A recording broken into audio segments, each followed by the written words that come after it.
Ito na nga guys, oh sobrang daming bigas. Sayang yung bigas.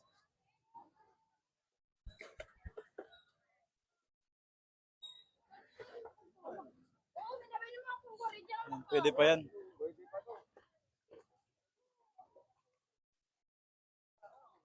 Kuya, kumusta? Ano tong pwesto nyo? Pagawaan ng Dito po, yung isang phone. sa cellphone 'yun. What? Yung dito naman, gawa ng mga stove, mga silin. Then, dito naman po, may sari-sari store ako maliit. Dito pa ba? Eh, pagbubukas kami kanina ganun na lang. Nakita ko, malakas na ang apoy. Mga magkano kaya aabutin yung mga nawala sa inyo, sir?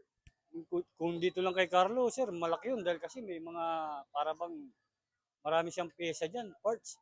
Dito din sa bus ko, malaki. Okay lang dito sa akin, kanyo mga 15 to 20. Ayos lang, pero dito sa dalawang magkatabi, talagang malaki. So aabutin kayo siguro ng mga 70,000 gano'n. Ay, hindi lang sir. Dito, 100,000 na yung puhunan yan dyan Oo, cellphone kasi yan sir Yung may mga cellphone, may mga ano. Oo. Tapos dito pa yung mga materialis ng washing machine, yung mga motor ng washing machine, motor ng electric fan, LC, ganun. So yung kinukuha nyo po, kung ano pa po yung pwedeng kailanganin or gamitin or Or may benta, sir.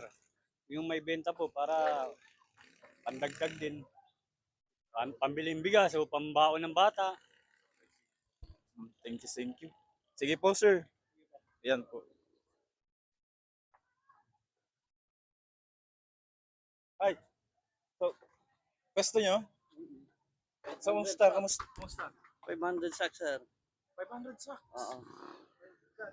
Saka PT cash na worth 50,000. Oh my gosh.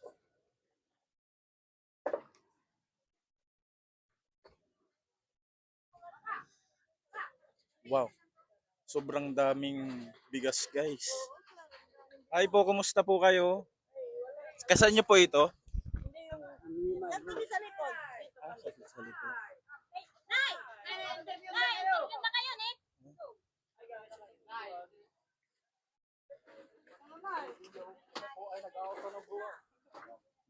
Mga ilang sacks po yan? Ilang sakong bigas po yan kaya? 360 sacks.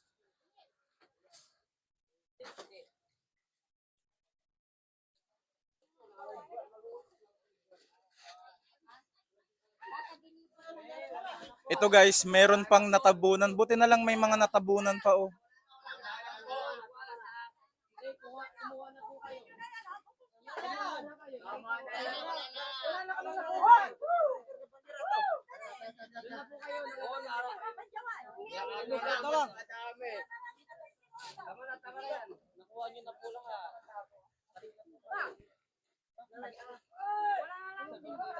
Ayan guys, oh. Marami pa rin silang nakuha. So iikot pa tayo dun guys. Pero tito talaga 300. Ilang sacks? 360 plus what?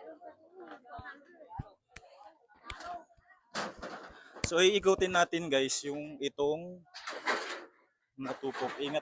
Ingat tayo guys. Ala. May pasukan dyan? Wala. Ano po yung ano dito, sir? Ano po yung tinda nyo? Sa inyo po ito? Yung may-ari wala pa rito. Pero pinapabandayan. Okay. So grocery po ito. Oo nga, grocery. Daming dilata, guys. So sa tingin niyo po may mga pwede pang kailanganin diyan? Parang wala na, puro basahan eh.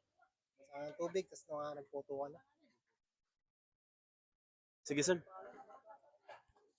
Ay, sige po. Okay. Dami pwesto mga pala. Ano po yung pwesto niyo po ito? Ano po yung tinitinda niyo po dito? Alahas. Gawaan ng alahas. O, ba?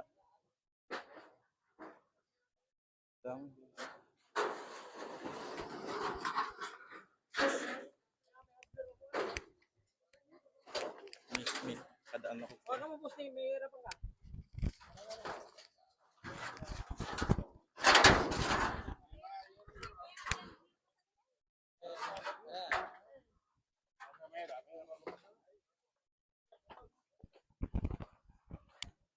Grabe guys, yung ano, oh, yung sunog na mainit pa din guys eh. Pag nandito ka sa loob ng palengke, sobrang init pa.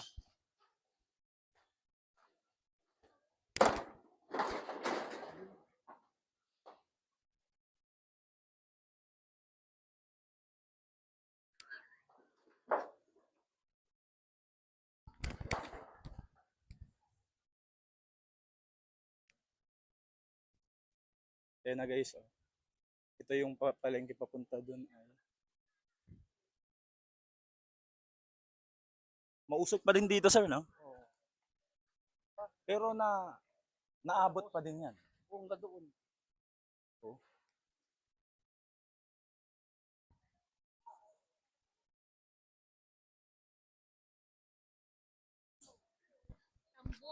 Ito yung bintahan ng ano, di ba? Yung mga mga damit-damit. Sa inyo po? Sa inyo po. So, kumusta? Ilan magkano po kaya yung nawala po sa inyo? Marami din po. Pati sa mga katabing pwesto. May nasalba po kayo? Wala po. Kasi mausok na dito, hindi na pwedeng pumasok. Wala na ano na yung apoy. Maaga, no? Alas 5. Ayan po yung ano, diyan ako bumibili ng mga damit ko dati. Diyan. Mga damit, mga nagre-rent.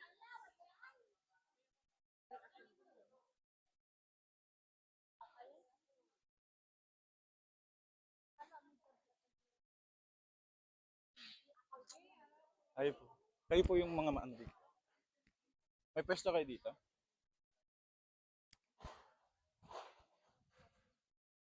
Ay po, may mga pwesto po kayo dito. Ay, saan po kayo na pwesto? Oh, ano po yung mga binibenta niyo? Damit. Damit. May nasalba po kayo? Wala kahit isa. Wala. So magkano po kaya yung mga estimate niyo pong ano, yung Ay, yung nasa ano sa akin. Mga worth ano yun, 500 kasi puno-puno yung laman yun. 500,000.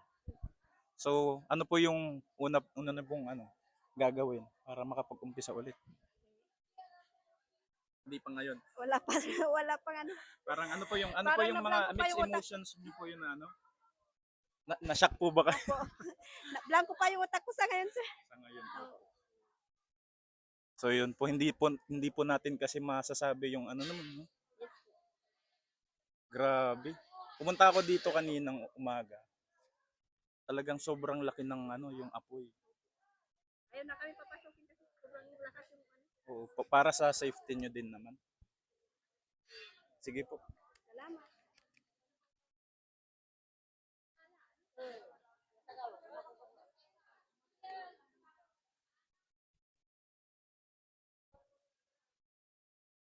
Ito yung mga nagtitinda ng mga ulam dito sa palengke.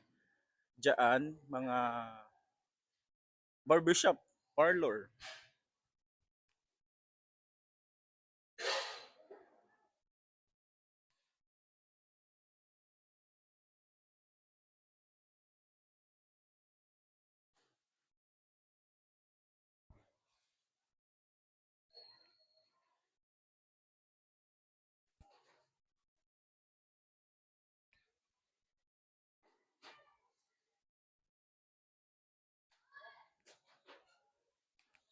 Yan, daming ano, patatas.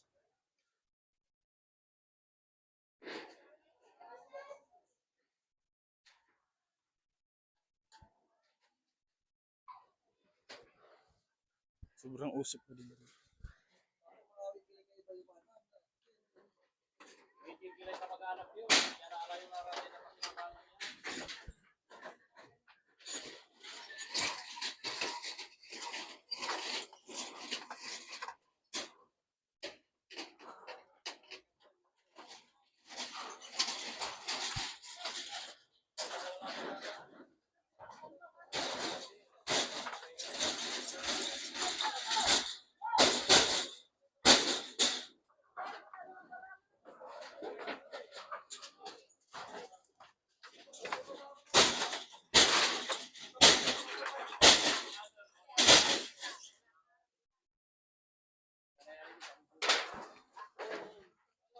Kailangan wala ka mag-anak yun.